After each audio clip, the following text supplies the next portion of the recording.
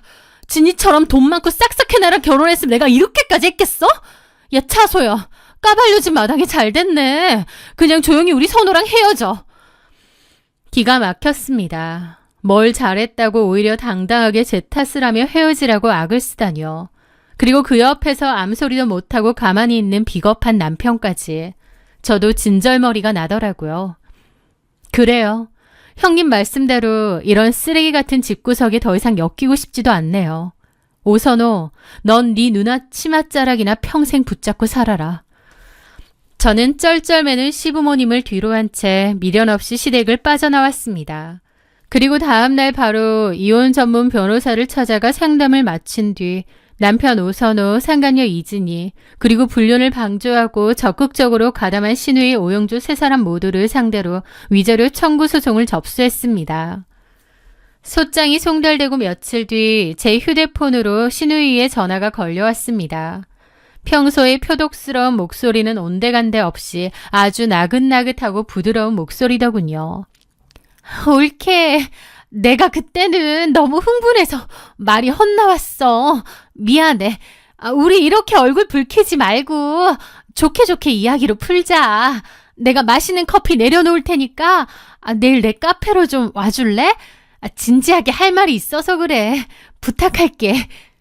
처음에는 할 말이 없다고 단칼에 거절했지만 위자료 문제나 합의금 이야기를 꺼내며 집요하게 회유를 하길래 결국 다음날 낮에 카페로 찾아갔습니다. 가서 녹음이라도 확실히 따둬야겠다는 계산도 있었죠. 하지만 카페 문을 열고 들어가자마자 나긋나긋했던 신우이의 태도는 180도 돌변했습니다. 가오픈 상태라 손님도 없는 카페 안에서 신우이는 저를 보자마자 다짜고짜 고함을 질렀습니다. 야, 네가 감히 나한테 소송을 걸어? 곱게 이혼 소리에 도장 찍고 나갈 것이지. 왜 내 이름까지 소장에 집어넣어? 너 미쳤어? 알고 보니 신우이는 저한테 미안해서 얘기를 좀 하자는 게 아니라 위자료 소송 보고 눈이 뒤집혀서 잡돌이라도 하려고 저를 부른 거였습니다. 저도 너무 열받더라고요. 미친 건 제가 아니라 형님이죠. 동생 불륜을 뒤에서 조장하고 방조했으니 혼인 파탄의 사유가 형님 때문이잖아요. 위자료 낼 준비나 하세요. 이 기집애가 진짜. 야, 솔직히 네가 처음부터 내 동생이랑 어울리기나 했어? 내가 진이 같은 애 보다가 너같이 평범하고 구질구질한 애 보는데 가장키나 했겠냐고. 어디서 위자료 타령이야? 신우이는 눈을 부라리며 저에게 막말을 쏟아냈습니다. 저는 상대할 가치조차 느끼지 못해 코웃음을 쳤습니다. 다 필요 없고 법정에서 뵙죠. 위자료나 두둑하게 준비해두세요. 제가 몸을 돌려 카페를 나가려던 바로 그 순간이었습니다. 딸랑하는 종소리와 함께 카페 문이 거칠게 열리더니 머리 끝까지 화가 난 표정의 낯선 40대 여자가 씩씩거리며 걸어 들어왔습니다. 신우이는 인상을 찌푸리며 짜증스럽게 말했습니다. 누구세요? 저희 아직 영업 안 해요. 나가주세요. 그런데 그 여자는 신우이의 말은 듣지도 않고 무서운 속도로 다가오더니 묻더군요. 여기 사장님? 누구신데요? 이름이 오영주 맞죠? 맞는데 누구시냐니까요. 네가 오영주야? 그러더니 갑자기 눈이 돌아서는 신우이의 머리끄덩이를 덥석 틀어지는 겁니다. 미쳤어? 당신 뭐야? 이거 안 놔? 네 년이 우리 남편이랑 밖으로 싸돌아다니며 꼬리친 그 상간년이구나. 반반하고 젊은 년인 줄 알았더니 나이 많고 늙은 여우 같은 년이네. 놓으라고. 옳게 나 좀 도와줘. 이 아줌마 좀 떼봐. 지랄을 한다. 머리채를 잡힌 채 비명을 지르며 발버둥 치는 신우이와 다른 한 손으로 신우이의 등짝을 사정없이 내리치는 낯선 여자. 저는 너무 놀라 그 자리에 굳어버렸습니다. 이게 무슨 상황인지 파악조차 안 되더라고요. 잠깐만 일단 나요. 이민구가 이혼 소송 중이라고 했어. 다 끝났다고 했단 말이야. 누가 이혼 소송 중이야. 말 같지도 않은 소리 하고 있네. 진이가 그렇게 말했어. 이민규 사촌동생 진이가. 진이? 이진이? 그래요. 그 여자 눈이 돌더라고요. 너 이진이랑도 아는 사이야? 당연히 알죠. 이런 씨. 그 여자는 더 열받아서 신우를 더 두들겨 패는 겁니다. 카페 집기들 다 부서지고 난리도 아니었죠. 가만 보니 신우의 머리채를 잡고 흔드는 그 여자는 이진이의 회계사 사촌오빠 이민규의 진짜 아내인 모양이었습니다. 그런데 그 여자는 이상하게 이진이라는 이름을 들으니 더 눈이 돌아 신우를 패는 거예요. 신우이는 완전 매타작을 당하며 바닥에 나뒹굴었습니다. 올케 112 좀 불러 112. 저는 신우이가 맞고 있는 꼴이 속 시원하기도 했지만 그대로 있다간 신우가 죽을 것 같더라고요. 저는 겨우겨우 그 여자를 말렸습니다. 저기요, 일단 진정하시고 사람 죽겠어요. 하지만 여자의 분노는 하늘을 찔렀고 신우이의 비명은 카페 안을 가득 채웠습니다. 바깥에선 사람들이 다 몰려와 구경까지 하고요. 저는 겨우 힘들게 그 여자를 말렸죠. 그만하시고 일단 진정하세요. 너는 또 뭐야? 저 사람 올케인데 저도 저 사람한테 좋은 감정 아니에요. 지금 이혼 소송 중이고요. 근데 일단 말로 하세요. 이러다 진짜 큰일 나겠어요. 제 말을 듣자 그 여자는 씩씩거리며 일단 신우이를 놓아주더라고요. 신우이는 바닥에 처박혀서 코피가 터진 채로 울고 있고요. 그 난장판 속에서 그 여자가 충격적인 말을 하더라고요. 내 남편이랑 바람난 것도 모자라서 이진이랑도 알아? 이진이가 이민규 사촌 동생이잖아요. 뭔 개소리야. 걔가 무슨 사촌. 그년 내 남편 가게에서 일하고 예전에 동거까지 했던 술집년인데. 그 말에 신우가 울다 말고 벙쪄서 쳐다봤습니다. 뭐라고요? 그게 무슨... 그리고 가게라니요. 이민규 회계사잖아요. 회계사는 무슨... 내 남편 바 운영하는 놈이고 이진이 그녀는 거기서 일하던 종업원이야. 이진이 그 기집애가 예전에 내 남편하고 놀아나서 내가 그냥 가게에서 잘라버렸는데 이것들 아직도 연락하나 보네. 여자의 입에서 쏟아져 나오는 진실은 그야말로 기가 막혔습니다. 이진이라는 여자는 신우이가 생각했던 고상하고 돈 많은 부잣집 딸이 전혀 아니었습니다. 그리고 이민규 역시 이혼 소송 중인 회계사가 아니었죠. 이민규는 유부남의 작은 바를 운영하는 사장이었고 이진이는 과거 그 바에서 종업원으로 일했던 여자였습니다. 두 사람은 예전에 불륜으로 잠깐 사귀다 헤어진 사이였고 지금은 그냥 서로 오빠 동생하며 필요할 때 돕고 지내는 관계에 불과했던 거예요. 결국 이진이는 번듯한 대기업에 다니고 있는 제 남편 오선호를 꿰차고 싶어 했고 2년이라는 연애 기간 동안 작정하고 완벽한 요조 숙녀이자 부잣집 딸 행세를 했던 모양이었습니다. 그리고 자신의 사촌 오빠이자 능력 있는 회계사라며 곧 이혼 예정이라고 속여 신우이에게 소개를 해준 겁니다. 이민규는 여자라면 다 좋아하고 허세 부리는 것을 즐기는 논팽이였기에 이진이가 적당히 예비 신우랑 만나고 놀아달라 하니 얼씨구나 하며 가짜 회계사 행세를 한 것이죠.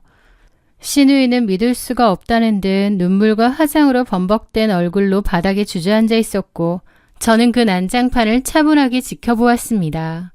저를 그토록 무시하고 깎아내리며 막말을 퍼붓던 신우이의 체유가 너무나도 우스꽝스러웠죠. 형님이 그토록 원하시던 격에 맞는 올케와 사촌 오빠의 실체가 이거였네요. 저는 더 이상 볼 일이 없는 것 같으니 이만 가보겠습니다. 두 분이서 잘 해결하세요. 그렇게 저는 차갑게 뒤돌아 카페를 나섰습니다. 신우이가 저를 절박하게 불렀지만 저는 돌아보지도 않고 그곳을 떠났죠. 카페 밖에 사람들이 웅성거리더라고요. 아직 오픈도 전인데 소문 한번 제대로 나겠구나 싶었죠. 그날 이후 그들의 삶은 완벽한 나락으로 떨어졌습니다. 남편과 신우이는 이진우와 이민규를 찾아가 길길이 날뛰며 고소하겠다고 난리를 쳤습니다. 하지만 뭘로 고소를 하겠나요? 이진이가 직업이나 신분을 속이긴 했지만 금전적으로 크게 사기를 친 것도 아니었고 신우이와 남편이 자발적으로 그들과 불륜을 저지르고 관계를 맺은 것이라 법적으로 처벌할 근거가 턱없이 부족했습니다. 결국 남편과 신우이는 억울함의 분통만 터뜨릴 뿐 아무것도 할 수 있는 게 없었습니다. 저는 그 사이 속전속결로 이혼소송을 진행했고요. 블랙박스 영상이라는 명백한 불륜 증거가 있었기에 소송은 저에게 유리하게 돌아갔죠. 저는 남편과 이진이 그리고 불륜을 조장한 신우이 오영주에게까지 위자료 청구를 했습니다. 그러는 사이 그 집구석에는 더 큰 지옥이 열렸습니다. 이진이가 남편의 아이를 임신했다며 뻔뻔하게 배를 내밀고 남편을 찾아온 것이었죠. 오빠, 나 임신했어. 오빠야. 어차피 마누라랑 이혼도 했겠다. 나랑 살 거 아니면 양육비랑 생활비 매달 꼬박꼬박 보내. 안 그러면 회사 찾아가서 불륜으로 애 낳았다고 다 까발릴 테니까. 남편은 치를 떨며 이진이를 밀어내려 했지만 이진이는 독이 오를 대로 오른 상태였습니다. 결국 남편은 직장에 소문이 날까 두려워 울며 겨자 먹기로 매달 자신의 월급 절반 이상을 이진이의 양육비와 생활비로 갖다 바치는 호구 신세가 되었습니다. 결혼도 하지 못한 채 증오하는 여자의 돈줄 노릇을 평생 해야 하는 끔찍한 족쇄가 채워진 것이죠. 신우이의 결말도 비참했습니다. 이민규의 진짜 아내는 신우이를 상대로 상간녀 위자료 청구 소송을 걸었습니다. 게다가 찾아와서 그 난리를 치는 바람에 신우이의 카페는 제대로 영업 한번 해보지 못하고 동네에서 불륜 카페로 낙인이 찍혀 오픈조차 할 수가 없게 되었죠. 위자료에 카페 창업 대출금까지 고스란히 빚으로 떠안은 신우이의 꼬라지도 참 처참해졌더라고요. 이 모든 참극을 알게 된 시부모님은 뒷목을 잡고 쓰러지셨고 신우이를 원망했다고 했습니다. 왜 동생 인생까지 망치냐고요. 그 일로 제 전남편과 신우 역시 서로를 원망하며 얼굴도 안 보고 지내는가 보더라고요.